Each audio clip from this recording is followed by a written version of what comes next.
आप और आमिर एक दूसरे को सपोर्ट करते, आमिर अपने स्टारडम से आपको लगातार प्रमोट करते रहते, अपनी फिल्मों का हिस्सा बनाते, तो कभी-कभी आप सोचते नहीं है कि आपका करियर और ये चीजें कहीं अलग ही स्थान पे होता? आप दो, एक फैजल खान, आमिर खान बॉलीवुड के 4-5 सुपरस्टार खान हो जाते। ऐसा कभी सोचते हैं आप?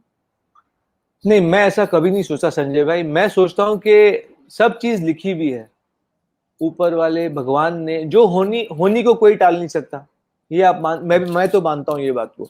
जब जब जो जो होना है तब तब सो होता है।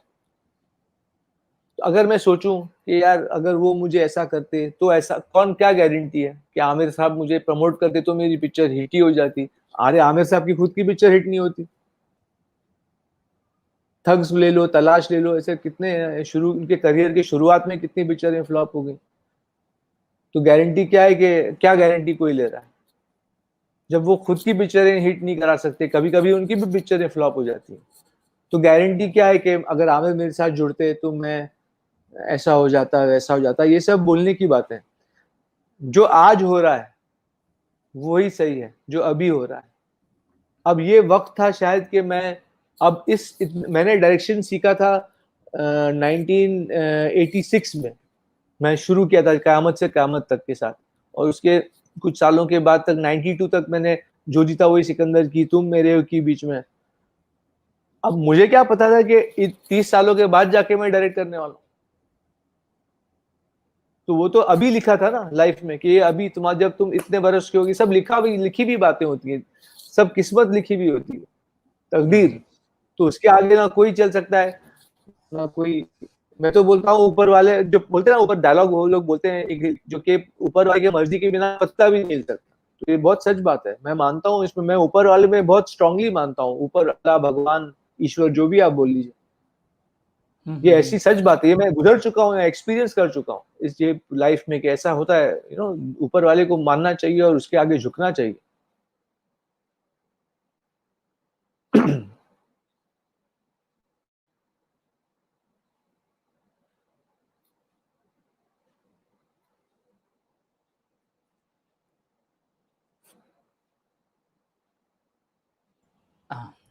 हाँ, मैं जी, ये तो कह रहा था।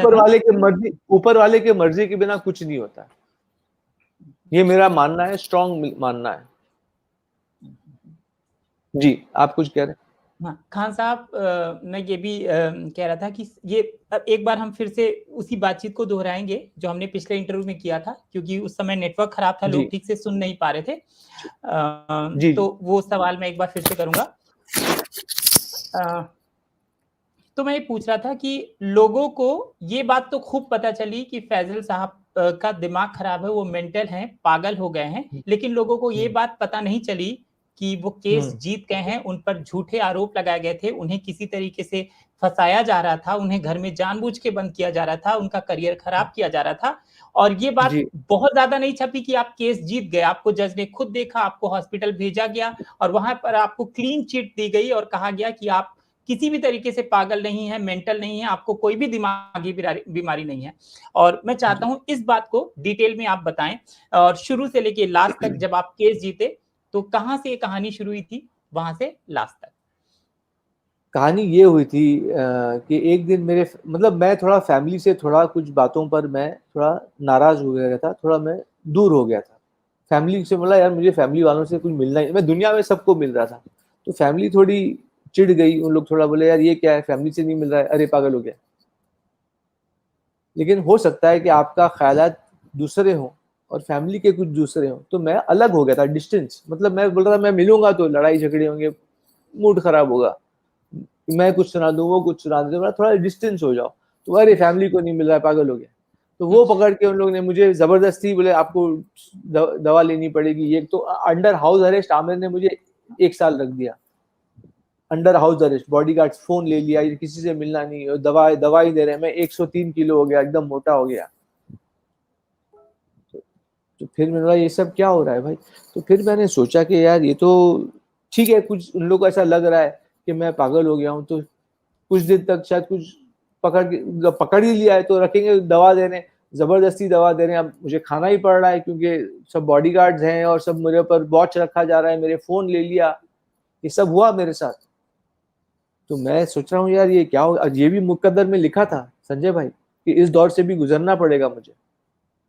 तो खैर जो भी हुआ, फिर जब एक ऐसा दौर आया जब मुझे फिर बीच में लगा कि शायद फैमिली थोड़ी थोड़ी आज़ादी देने लग गई, तो मुझे लगा शायद ये लोग थोड़े टाइम में सुधर जाएंगे, तो अपने आप ही समझ जाएंगे कि यार खुद ही देखेंगे कि यार मेंटल हरकतें ही नहीं कर रहा है, ना मार रहा है ना कुछ कर रहा है, ना तो बोलेंगे कि शायद हम लोग ही गलत थे, लेकिन वो हुआ नहीं।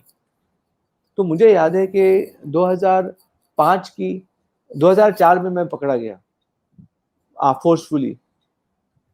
आमिर ने आए, पुलिस के साथ आए, वो इलीगल था जो भी आमिर ने किया, वो पुलिस के साथ आए और उन्होंने मुझे बोला अगर आप नहीं चलेंगे तो मैं आपको इंजेक्शन दूंगा, आपको बेहोश किया जाएगा और फिर आपको लेके, मैं ये सब करने की जरूरत नहीं, क्या करना है क्या, चलो उन लोग, मुझे लगा जाएंगे कुछ एक नर्सिंग होम में कोई टेस्ट वेस्ट, डॉक्टर कुछ मुआयना करेगा, बोलेगा जाओ घर। वहां तो उन्होंने मुझे कैद ही कर लिया और फोर्सफुली दवा देने लग गए मुझे, मेरे पानी में इंजेक्ट करने लग गए। अब वो दवा का टेस्ट नहीं, और मैं सो रहा हूँ 18-18 घंटे वो कोजी नर्सिंग होम में। तो मैं सोच रहा हूँ कि मैं इतना क्यों सो रहा हूँ, क्योंकि मैं तो बोल रहा हूँ, क्योंकि मैंने उस टाइम रिफ्यूज किया कि मैं दवा नहीं लूंगा। तो फिर मैं सोने लग गया 18 घंटे में, बोला कुछ लफड़ा है, लोग कुछ तो मेरे को दे रहे हैं, मैं समझ गया पानी में ही दे रहे हैं मिला मिला के। तो मैंने बोला सुनो भाई, ये ओवरडोज, मैंने सोचा अपने आप को कि अगर ये दवा का ओवरडोज हो गया तो मैं तो मर सकता हूँ कल, क्योंकि इन लोगों को क्या मालूम कितना ये लोग दे रहे हैं, दवा दवा के देते जा रहे हैं। 18 घंटे 20 घंटे सो रहा हूँ मैं दिन में, ये नॉर्मल नहीं है। तो मैंने उनको बुला के बोला सुनो, मुझे पता है आप लोग दवा दे रहे हैं, आप मुझे दवा दीजिए, क्या आपको देना है, ताकि आप सही डोज, अगर आपको लग रहा है तो सही डोज में मुझे मिलेगी दवा, ओवरडोज तो नहीं हो जाएगा। तो मेरी जान को भी खतरा था। तो खैर फिर वो उन्होंने मुझे 20 दिन वहां लगा, कोई हरी शेट्टी करके डॉक्टर आए, वो उन्होंने टेस्ट किया, ये किया फलाना किया। तो फिर 20 दिन के बाद चलिए भाई आपको घर ले जाएंगे, अभी आप थोड़ा ठीक है अंडर कंट्रोल। वहां भी बॉडीगार्ड्स थे कोजी नर्सिंग होम में। तो 19-20 दिन के बाद वो मुझे आमिर के घर पे वहां कैद कर दिया, अभी आप दवा दी जाएगी, आप यहीं रहेंगे, आप किसी से मिले जुलेंगे नहीं, फोन ले लिया। तो ये सब हुआ मेरे साथ, तो मैं वेट पुट ऑन करने लग गया। तो फिर कुछ दिन के बाद कुछ रिलेटिव्स आए, फैमिली मेंबर, मैं तो मिलता था सबको, अभी उन्हीं को ही मिलना पड़ रहा है। हालांकि मैं उनसे, आपको जैसे बताया, मैं थोड़ा दूर था, चिढ़ गया था। खैर अब फोर्सफुली मिलना भी पड़ रहा है फैमिली वालों को। तो कुछ ऐसा लगा मुझे कि शायद ये कुछ दिनों तक चलेगा, वो कुछ महीनों चलेगा, लेकिन ये बात खत्म ही नहीं हो रही। तो मैंने जमाल शेख करके एक डीएनए का जर्नलिस्ट था उस वक्त, वो डीएनए में था, उसका मैंने कांटेक्ट निकाला और ईद के दिन मुझे ऐसा मौका मिला कि मैंने गया उसको मिलने, उसके ऑफिस में। वहां मैंने ये सब बताया उसको, जो आपको बता रहा हूँ, ऐसा ऐसा हुआ है मेरे साथ, इन्होंने मुझे कैद किया है, ये। फिर मैं बोला यार ये अच्छी बात नहीं है, ये फैमिली की बात है, मैं इसको बाहर अगर बोल देता हूँ ये सब संजय भाई तो ये अच्छी बात नहीं है। तो फैमिली का सोच के मैंने बोला यार शायद थोड़े दिन और रुक जाते हैं, शायद ये लोग छोड़ देंगे मुझे और मैं अपनी जिंदगी जीऊंगा। अब वो हो ही नहीं रहा है। फिर 1 साल के बाद मैं फिर से जो ये घर में हूँ, मैं यही घर में था उस वक्त, यही घर में बेला विस्टा में। तो फिर से मुझे छोड़ा गया कि ठीक है 1 साल, मतलब 1 साल आपने बोला था आमिर के अभी आप मुझे यहाँ रखोगे आपके घर पे, अब मुझे यहाँ छोड़ दो। तो 1 साल के बाद उन्होंने बोला ठीक।